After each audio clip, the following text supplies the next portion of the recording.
het jou so baie lief, antwoord die 3-jarige kleintjie sy oupa of ouma wanneer hy met uitgestrekte arms sy of haar liefde probeer verduidelik. So baie.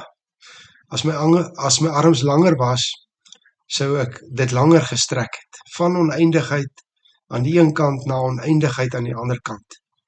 So oneindig baie het die Here ons lief. Dit is die boodskap van Psalm 103. En hieraan moet ons onsself herinner.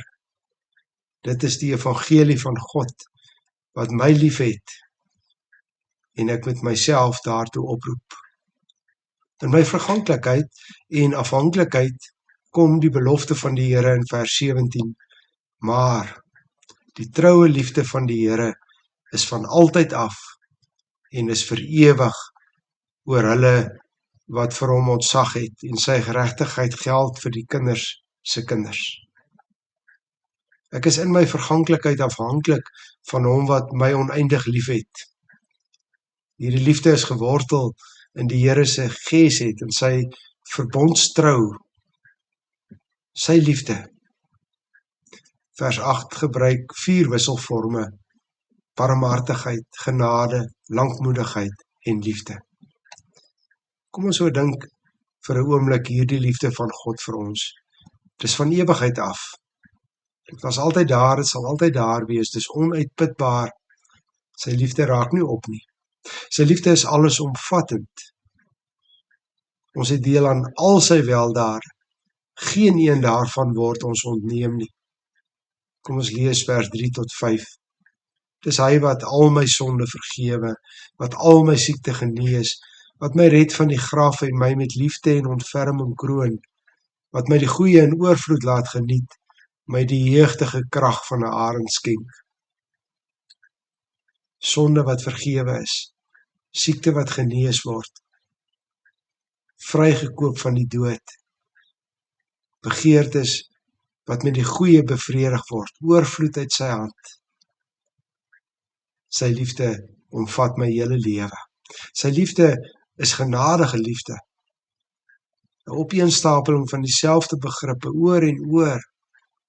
Hy gee sy liefde onverdiend aan my. Sy liefde is onmeetbaar. Vers 10 tot vers 12. Hy handel met ons nie volgens ons sondes nie en vergeld ons nie ons ongeregtighede nie, want so groot as die afstand tussen hemel en aarde is, so groot is sy liefde vir die wat hom dien. So ver as die ooste van die weste af is, so ver verwyder hy ons oortredinge van ons. Onmeetbaar. Dit strek van hemel en tot op aarde. Dis hemelhoog. Dis van oos na wes. Soos daar nie 'n oos en 'n wespool kan wees nie, so kan daar nie 'n einde aan sy liefde wees nie. Sy liefde is bo alles, vaderliefde. Vers 13. Soos 'n vader hom ontferm oor sy kinders, so ontferm die Here hom oor die wat hom dien. In Jesus Christus ken ons hierdie liefde. Dit het sigbaar en beskikbaar geword met die koms van die Vader se seun na die wêreld. Deur die Gees van liefde het ons volledig deel aan hierdie seëninge. Hoe kan dit anders as dat ek myself dan moet oproep tot lofprysing en eer aan God? Met totale lofprysing moet sy naam geëer word. Dit verg alles in my. Ek moet die Here lief hê met my hart en my siel en my verstand en al my kragte. Lofprysing moet nie afgedwing of uitgewurg word nie. Maar lofprysing moet volg vanuit 'n selfoproep.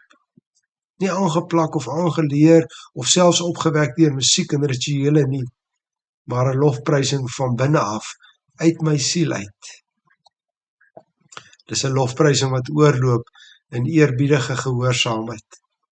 Sy verbondsliefde vir ons verg tog 'n antwoord. Vers 17 en 18 sê die onverganklike liefde van die Here is vir die wat hom dien, die wat hom eer, die wat in opeenvolgende geslagte getrou aan hom is. getrou aan sy verbond en sy voorskrifte. Die Here het my so baie lief. Hy het my oneindig lief. En daarom moet ek, wil ek myself oproep. Loof die Here o my siel en alles binne in my is sy heilige naam. Loof die Here o my siel en moenie een van sy weldade vergeet nie.